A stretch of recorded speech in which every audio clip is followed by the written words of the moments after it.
आज यहाँ पे आए हुए आप सभी महानुभावों को मेरा नमस्कार, सबको मेरा सादर प्रणाम। आज बाबा साहब का जन्मदिन है और हर वर्ष की तरह हम लोग इसे धूमधाम से मना रहे हैं।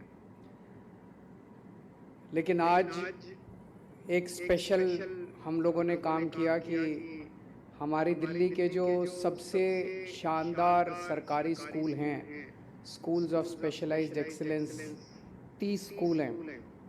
ये 30 के 30 स्कूल अब बाबा साहब अम्बेडकर जी के नाम से जाने जाएंगे। उनके नाम से उनका नाम बदल के आज से होगा doctor B.R. Ambedkar school of specialised excellence. मैं समझता हूँ कि इससे अच्छी श्रद्धांजलि उनको नहीं दी जा सकती थी, और वो जहाँ कहीं भी होंगे, ऊपर आसमान में उनकी आत्मा अगर देख रही होगी तो मैं समझता हूँ कि वो बहुत खुश होंगे, उनकी आत्मा बहुत खुश होगी और हमें खूब आशीर्वाद देगी। बाबा साहब अम्बेडकर ने अपने जीवन में सबसे ज़्यादा महत्व शिक्षा को दिया। एक बहुत गरीब घर में पैदा हुए थे। मैं ये उनके जीवन की बातें कई जगह बता चुका, लेकिन मैं फिर भी रिपीट करूँगा क्योंकि ये बहुत प्रेरणा देने वाली बातें हैं। वो एक बहुत गरीब घर में पैदा हुए। घर में खाने को भी रोटी नहीं थी 3 टाइम की। बहुत ज़्यादा छुआछूत थी उन दिनों में। स्कूल में जाते थे तो क्लास के बाहर बिठा दिया जाता था उस जाति के लोगों को। उस बैकग्राउंड से आके वो 1913-14 में कोलंबिया यूनिवर्सिटी PhD करने के लिए गए। मैं कई बार सोचता हूं कि आज के ज़माने में भी, और उसके बाद कोलंबिया यूनिवर्सिटी से PhD करने के बाद उन्होंने लंदन स्कूल ऑफ इकोनॉमिक्स से उन्होंने दूसरी डॉक्टरेट की। दो डॉक्टरेट विदेशी यूनिवर्सिटीज से उन दिनों में की। मैं सोचता हूं आज के ज़माने में भी जब हमारे पास सारे साधन हैं, सब कुछ है, आज के ज़माने में भी लंदन स्कूल ऑफ इकोनॉमिक्स में एडमिशन लेना अपने आप में बहुत बड़ी बात है। और 1913-14 में उन्होंने लंदन स्कूल ऑफ इकोनॉमिक्स में ना केवल एडमिशन लिया, स्कॉलरशिप ली और वहाँ से पढ़ाई करके आए।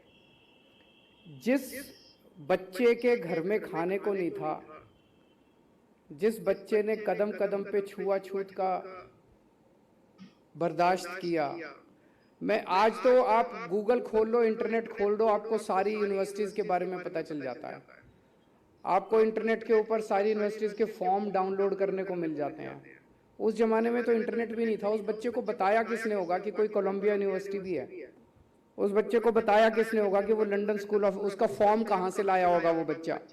मैं तो ये सारी चीज़ें सोच सोच के हैरान रह जाता हूँ कि उस शख्स ने अपनी ज़िंदगी में क्या क्या हासिल नहीं किया।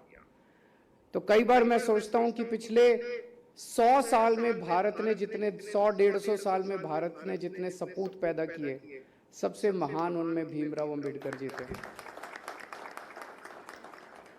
उनका सपना था, उन्होंने खुद अच्छी से अच्छी शिक्षा हासिल की और उनका सपना था कि भारत जब आज़ाद होगा तो हमारे देश के बच्चों को, चाहे गरीब का बच्चा हो चाहे अमीर का बच्चा हो, हमारे देश के हर बच्चे को अच्छी से अच्छी शिक्षा मिलनी चाहिए। अच्छी शिक्षा मिलेगी तभी देश तरक्की कर सकता है। लेकिन पिछले 70 साल के अंदर, 75 साल के अंदर आज़ादी के बाद हमारे देश में 2 तरह की शिक्षा प्रणाली शुरू हो गई।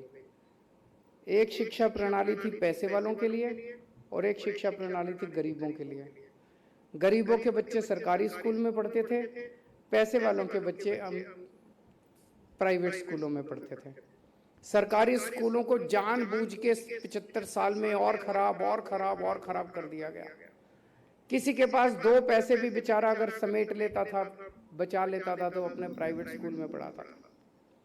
जब हमारी सरकार बनी, हमारे पास 2 मॉडल थे। कई लोग मुझे आके कहते थे कि आप एक कानून पास कर दो कि IAS अफसरों के, मंत्रियों के, नेताओं के बच्चों को सरकारी स्कूल में डलवाया जाए। बोले जी देखो, अगर सारे IAS अफसरों के और मंत्रियों के इनके बच्चे सरकारी स्कूल में जाने लगेंगे तो अपने आप ही ठीक हो जाएंगे। मैंने कहा हम ये मॉडल लागू नहीं करेंगे, हम दूसरा मॉडल लागू करेंगे। हम सरकारी स्कूलों को इतना अच्छा बना देंगे कि ये सारे लोग अपने आप अपनी इच्छा से अपने बच्चों को सरकारी स्कूल में भेजना चालू करें। जब हमने ये सोचा था और इस भावना को लागू किया, हमें उम्मीद नहीं थी कि इतनी जल्दी हम ये अचीव कर पाएंगे। 5 साल की सरकार में ही हम अचीव कर पाएंगे। 75 साल तक बाकी ये सारी पार्टियां, सारी सरकारें नहीं कर पाई। हमें लगता था काफी टाइम लगेगा, लेकिन आप सब लोगों का, टीचर्स का सहयोग मिला, पेरेंट्स का सहयोग मिला, जनता का सहयोग मिला, बच्चों का सहयोग मिला, प्रिंसिपल्स का सहयोग मिला, आप सब लोगों के, ऑफिसर्स का सहयोग मिला। आप सब लोगों के सहयोग से हम लोगों ने इसे 5 साल के अंदर हम सब ने मिलके दिल्ली के स्कूलों को, सरकारी स्कूलों को इतना शानदार बना दिया। तो आज हालत यह है कि हमारे कई एमएलए ऐसे हैं जिनके बच्चे, हमने उनको फोर्स नहीं किया, वो इच्छा से अपने बच्चों को सरकारी स्कूल में पढ़ा रहे हैं। मैं कई वकीलों को जानता हूं जिनके पास खूब पैसा है, वो अपने बच्चों को इच्छा से सरकारी स्कूलों में, इस साल 4.25 लाख बच्चों ने अपने नाम प्राइवेट स्कूलों से कटवा के सरकारी स्कूलों में भर्ती करवाया। तो मुझे बेहद खुशी है कि बाबा साहब अम्बेडकर का जो सपना था कि इस देश के गरीब और अमीर बच्चों को एक जैसी अच्छी शिक्षा मिलनी चाहिए, वो सपना अब पूरा हो रहा है। एक दूसरी बात बड़ी अच्छी हो रही है आजकल इन दिनों में। पहले राजनीति हमारे देश में इतनी खराब हो गई है, इतनी खराब, गाली गलौज, गुंडागर्दी, ये वो, इतना, कई बार तो लगता है यार ये क्या हो रहा है, ऐसे थोड़ी देश आगे बढ़ेगा। लेकिन पिछले कुछ महीनों से एक अच्छी बात हो रही है, राजनीति के अंदर स्कूलों की बात होने लगी है, आपस में कंपटीशन होने लगा है। दिल्ली में कहते हैं, हम लोग कहते हैं हमारे स्कूल बड़े अच्छे, वो कहते हैं इनके स्कूल बड़े गंदे। हरियाणा में हम कहते हैं इनके स्कूल बड़े गंदे, वो कहते हैं अपने पहले दिल्ली के स्कूल देखो। फिर गुजरात में हम जाके कहते हैं देखो इनके स्कूल बड़े खराब, वो कहते हैं अपने दिल्ली के स्कूल संभालो। अच्छी बात। अब तू मैं स्कूलों पे हो रही है, ये अच्छी बात है, इससे सुधार। कल मैं देख रहा था, अभी 2-3 दिन से हमारी विरोधी पार्टियों के लोग दिल्ली के स्कूलों में घूम घूम के हमारी कमियां निकाल रहे हैं। तो एक एमपी को मैंने देखा, एक बाथरूम में गया, बाथरूम में एक टाइल टूटी पड़ी थी, उसके सामने खड़े होकर उसने फोटो खिंचवाई, देखो केजरीवाल के स्कूलों का क्या हाल है, टाइल टूटी पड़ी है। तो मैंने कहा इनका बुरा नहीं मानना, मैंने ऑर्डर किया भाई ये टाइल लगवाओ, तो हमने टाइल लगवाई। फिर एक एमपी को देखा, वो बोला देखो केजरीवाल, वो एक दीवार पे व्हाइट वॉश नहीं हुई पड़ी थी, बोला देखो केजरीवाल की दीवार कितनी खराब है, तो हमने दीवार ठीक कराई। तो वो कहते हैं निंदक नियरे राखिए, तो जो कमियां निकालेंगे, हम इनकी बुराई नहीं करेंगे, हम वो सारी, हमने तो कहा इनको कि जो कमियां, आप घूमो स्कूलों में।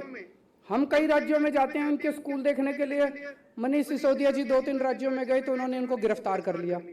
क्या जरूरत है भाई गिरफ्तार करने की? हम तो कहते हैं भाई आओ देखो, हमारे बिना ही चले जाओ, देखो सारे स्कूल देखो, कमियां निकालो हमारी, हम उन कमियों को ठीक करेंगे। तो ये बहुत बड़ी आज बाबा साहब अम्बेडकर को हम श्रद्धांजलि दे रहे हैं कि देश की राजनीति में शिक्षा एक बहुत बड़ा मुद्दा बनता जा रहा है, स्कूल बहुत बड़ा मुद्दा बनता जा रहा है। अब जो नैरेटिव है राजनीति का, वो धीरे धीरे शिक्षा और स्वास्थ्य के ऊपर शिफ्ट हो रहा है। मैं एक बार फिर आज आप सब लोगों को बाबा साहब अम्बेडकर के जन्मदिन के अवसर पे बहुत बहुत बधाई देता हूं, और सभी टीचर्स को मैं बधाई देता हूं, शुक्रिया अदा करता हूं दिल्ली के लोगों की तरफ से कि जितना शानदार आप लोग काम कर रहे हैं, पूरे देश को आप पे गर्व है। Thank you.